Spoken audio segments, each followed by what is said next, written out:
What's the story, Morning Glory? What is the word, Hummingbird? Thank you so much for clicking on my channel and for joining me for this review of the Real Housewives of Atlanta, Season 15, Episode 8, Rollerstakes and Blind Dates. So the episode starts off with Drew. She's in the kitchen with her assistant, and she's telling her assistant about how great the rehearsals went, how well she did in her dancing and her choreography. So the assistant asks her, can I see your moves? And the assistant said, let me just go ahead and see it on your phone. But Drew wanted to perform in full live and in living color. So she's asking Alexis to play her single so she can show her assistant her dance moves. Well, at first, Alexis had no idea what the hell she was talking about, like the rest of us, when she first told us about her releasing the single. And finally, Alexis had to dig deep into her archive and pull out the single. And so Drew begins to perform, but she doesn't remember how the choreography goes. And then what did she blame it on? Did she blame it on being tired? She gave some excuse of why she blamed it on being rusty. She said that it's been such a long time since she's done choreography and blase, blah, girl, whatever. So then Ralph comes into the kitchen, and she's talking to Ralph about her mom and her sister coming. I didn't know if they were coming to visit, coming to live with them, or just coming for to stay for a few days, or I didn't know what was going on. But her mom and sister are supposed to be coming over, and she tells us that her sister Allison, this is some more fun facts about Drew. She tells us that her sister Allison had managed her career ever since she was a child. Her sister was her one and only manager. Well, somewhere along the way, her sister had like a mental breakdown or something. And plus, there were some issues between the sister and Ralph. Evidently, the sister didn't trust Ralph and had told Drew that her husband was manipulative and controlling. So that broke off the business relationship between Drew and her sister Allison. And Allison was actually banned from Drew's home for a few years. So Ralph and Drew are talking about this upcoming visit, and Drew is asking him, so what can we do to make this comfortable for you? And he was like, you don't have to do anything because I won't even be here. Okay, moving on from there, Sheree. So she's talking to her business manager, and in her confessional, they ask her if she's made a profit yet with She by Sheree. And Sheree says no, she has not made a profit, but she's hoping to make a profit at the end of the year. And she really wants to stick it to Candy, out of all people who ever said anything bad or negative or funny about She by Sheree. For some reason, it is important for her to stick it to Candy, to let Candy know, or to make Candy basically eat her words, because Candy was on her own podcast or YouTube channel making fun of She by Sheree when it first launched, because there was issues with the website, and then there was talk about how it really wasn't Sheree's original designs. These were products that she bought from Shein and just slapped her logo on it and so forth. And so Sheree was really butthurt. Out of all the things that everybody has said, famous people, non-famous people, she really wants to stick it to Candy, which I didn't understand. Who she really needs to stick it to is Dwight. Wasn't it Dwight, years and years ago when we first heard about She by Sheree, in the old school OG episodes of the Real Housewives of Atlanta, and she had the fashion show with no fashion. Wasn't it Dwight that kind of coined that phrase, fashion show with no fashion? And he was the one that really started, he really set the tone of how comical She by Sheree was. It was really Dwight that kind of started making fun of her business and making fun of her wanting to be a fashion designer, and everybody just kind of followed Dwight. That's what she really needs to be sticking it to, not Candy. But anyways, so moving on from there, we have Marlo. So Marlo meets up with Sonia, and Sonia has become like the Marlo whisperer, because everybody gets under Marlo's skin, and Marlo attacks everybody except for Sonia, because Sonia knows how to kiss Marlo's butt. She knows how to stroke Marlo's ego, and Sonia seems to think that Marlo is, the big dog on campus, and that's who she needs to side with. She may be, I don't know, but Marlo doesn't have any friends, and so I don't know why Sonia is working overtime, triple time to really be in Marlo's good grace, because Marlo is loyal to no one. No one is safe from Marlo's vicious tongue. So Sonia, if I were you, I would tread extremely lightly. If you want to put all your eggs in Marlo's basket and you want to ride or die for Marlo, because Marlo don't give a damn.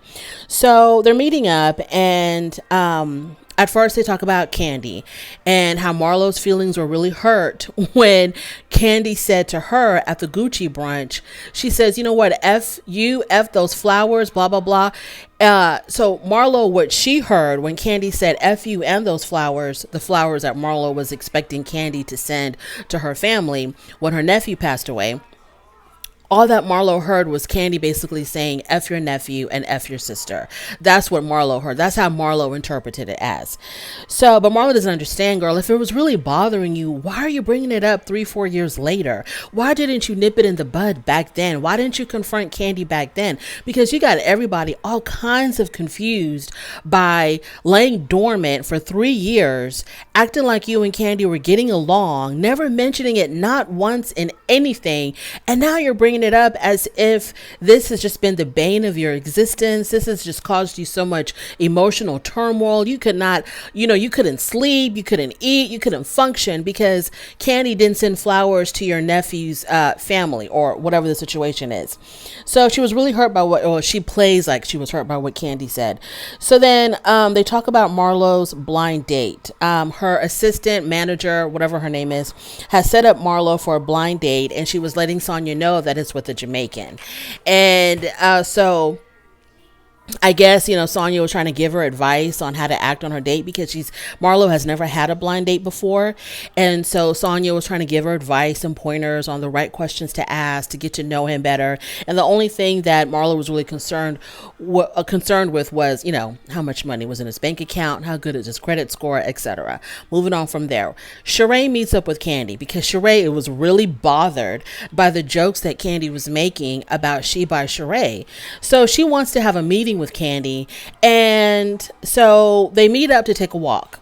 And Sheree confronts Candy about Candy making fun of her clothing line. Candy's wondering why Sheree didn't bring this up at the Gucci brunch, because the sole purpose of the Gucci brunch was to resolve issues that you have with another person. And if this was Sheree's issue with Candy, why didn't she try to resolve it then? And I think Sheree said something about how she didn't want to do this in front of the other women because it just would have been like entertainment for them or something. So she wanted to take it more seriously and meet with Candy one-on-one.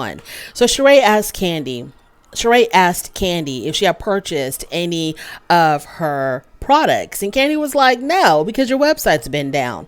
So then Sheree says, well, it's not down anymore and it's up, and she gives this long explanation about why it was down when her clothing line first launched after her fashion show, all the technical issues that they were having with the website, whatever. Candy was barely paying attention. So then Sheree says that whenever people talk bad about Candy's restaurants, and whenever people talk bad about her restaurants not passing inspection, the poor customer service at her restaurants, she goes, I don't get on my platforms and start making fun of you. So why do you do it to me? And Candy was like, well, I did pass inspection. So, and Candy was basically like, I'm not here fooling the people. Okay. What you see is what you get with Candy. I'm not here trying to pass something off as high quality fashion when it really isn't, or trying to pretend that like I'm selling products when there really isn't anything to sell. So whatever the issues are with me and my businesses, at least I deliver what I say I'm going to deliver. Candy then accused Sheree of basically selling Shein products instead of and products of other brands. And I think I'm not sure exactly when, but at some point Sheree was like, well, you're doing the same thing at your store, at your boutique. You're selling other brands. And Candy's like, but I'm not a fashion designer. Of course I'm selling other brands. So Candy says, we had tried to tell you back in the day just to get pre-made clothes and just stick your logo on them. And you didn't want to do that. You were way too good for that. And Sheree was like, well, I didn't want to do it then, but yeah, I'm doing it now because that's what every fashion designer does. And Candy was like, I know, that's why we told you to do that. Just get pre-made clothes, stick your logo on it just to get your business up and running. So, So when the dust finally settled and they were done arguing, Sheree was really insisting on Candy apologizing. So Candy was like, okay, girl, I'm sorry for making fun of your product. I'm so sorry for making fun of She by Sheree, blah, blah, blah, blah. I take accountability for whatever I said and did that hurt your feelings. And hopefully that is the end of that. But like I said, Sheree, I don't know why you're harping on Candy, because at least Candy kind of kept it lighthearted and funny. People were literally dragging the hell out of you for years. And it all started with your boy Dwight, when he said, how are you going to have a fashion show with no fashion? And that has set the tone and the mood for everybody to start making fun of She by Sheree. Moving on from there, Candy. She's at home with her husband Todd, and they're talking about Todd's movie. So evidently, Todd is producing a movie. I'm not sure if he's going to be starring in it, but I think Candy's going to be in it. And now Todd wants Drew to be in it. He wants Drew to play one of the main characters. I guess she's gonna be playing one of the main characters' wife. So it seemed like Candy was kind of hesitant to have Drew in the movie, but Todd was like, no, I really want her, because when this character was created, I really saw Drew playing this character, and plus she's a really good actress. And so yeah, Candy was like, okay, fine. And I think Candy's going to be in the movie too. I think she's also going to be playing a role in the movie. I'm not 100% sure. That kind of worries me. Moving on to Drew. So we're back at Drew's house. Her mom is there. And her sister ended up arriving really late. And right before her sister arrived, Ralph exited stage left and he went to bed. And so, Drew, it kind of bothered Drew that Ralph didn't wait around for the sister, because she wanted to show like a united front with her husband, and to show that both her and Ralph support her sister, and, they're invested in her healing her mental health, or whatever the hell she was talking about. So the sister finally arrives, but she arrives extremely late, and not really much happened that night. So the next time that we see Drew, she's at the video shoot for her single, and it's going to be taking place at a roller skating rink. And I'm just like, that's kind of tired, but I haven't seen the full video, so I can't make any judgments. So while Drew was busy shooting her video and trying not to crack her skull open, because she doesn't know how to roller skate, but wanted to do a roller skating video shoot, Ralph and her sister Allison are actually making up. They're having a conversation, because Allison said that this is the vision that she had for Drew's first music video or something like that it was going to be taking place at a skating rink. So it was like she manifested this, and so she started crying, because she was just so happy to see her sister come full circle and making her dreams come true.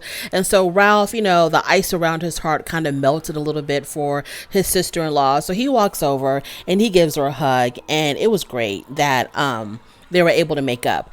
And then some of the ladies who showed up, they were like, it looked like they were trying to say, they're trying to drag Drew by saying that, hey, it looked kind of cheap, it really wasn't, a high budget type of video, but whatever, it really doesn't matter.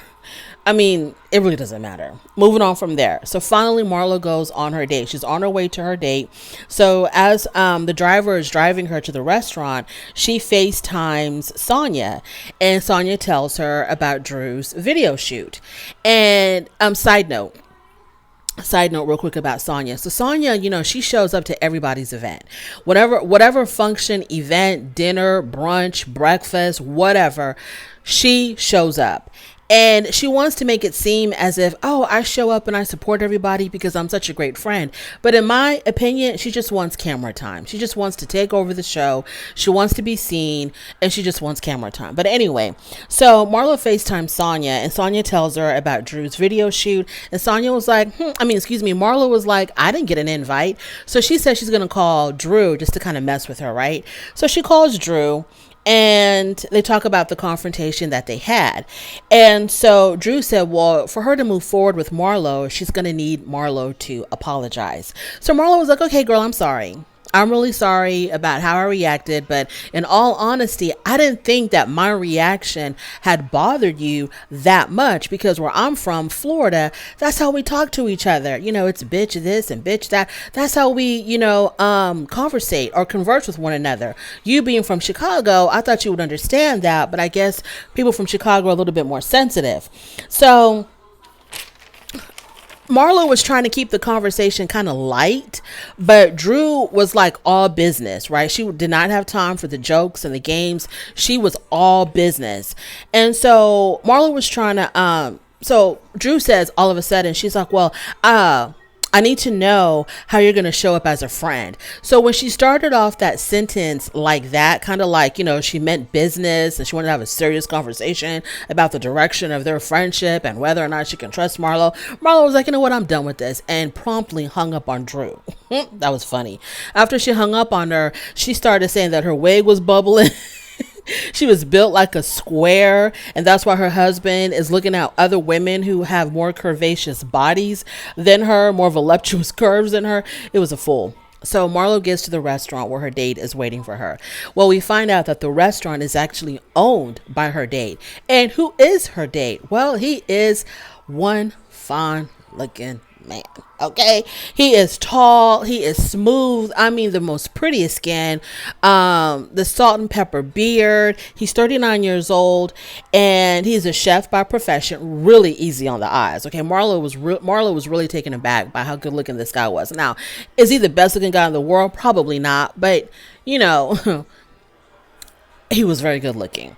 So they're sitting down, they're having a conversation, trying to get to know each other better, and they have a lot of things in common. For example, neither one of them has been on a blind date. They both have criminal records. Nothing too serious, but they do both have criminal records.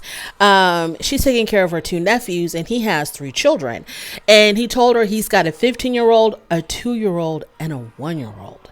So Marla says in her confessional that she normally would not date a man who has children under the age of 5 because that baby mama drama is still fresh. But and there might be some unfinished business between the man and his the mother of his children. So she's going to make an exception in this situation because he's very good looking.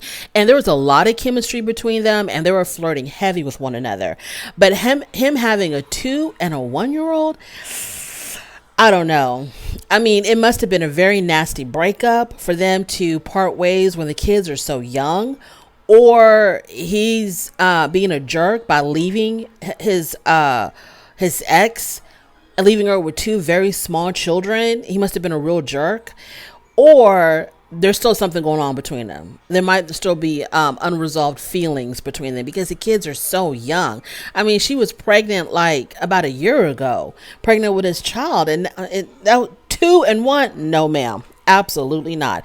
I'm pretty sure that Marlo's not going to take this too seriously, so it really doesn't matter. So we shouldn't spend too much time on this. But that would have been, a huge red flag for me. I couldn't do it. So, like I said, they had a lot of chemistry, and, she kept it cute. She kept it real cute. He fed her, the dinner looked great. Like I said, it was his restaurant. So he probably has, a nice account, a nice bank account, even though restaurants, have a tendency to come and go. But, so financially, he seems to be, I guess, financially strong, good looking, chemistry, they got along, the conversation was flowing, and she didn't do too much. She didn't do too much. She gave him the proper attention, he gave her the proper attention. So the date went well. It went really, really well. And of course, there is a part of me that would hope that it does work out for Marlo, but I seriously doubt that it will, because I don't think she's taking this guy too seriously. I don't think, even if he's financially secure, I don't think he's rich enough for Marlo. But I could be wrong, I don't know. But him having those 2 small babies, that would have been a big fat no for me. But anyways, that is my little review of the Real Housewives of Atlanta. Thank you so much for joining me. If you like my content, subscribe to my channel, and I will definitely talk to you later. Bye.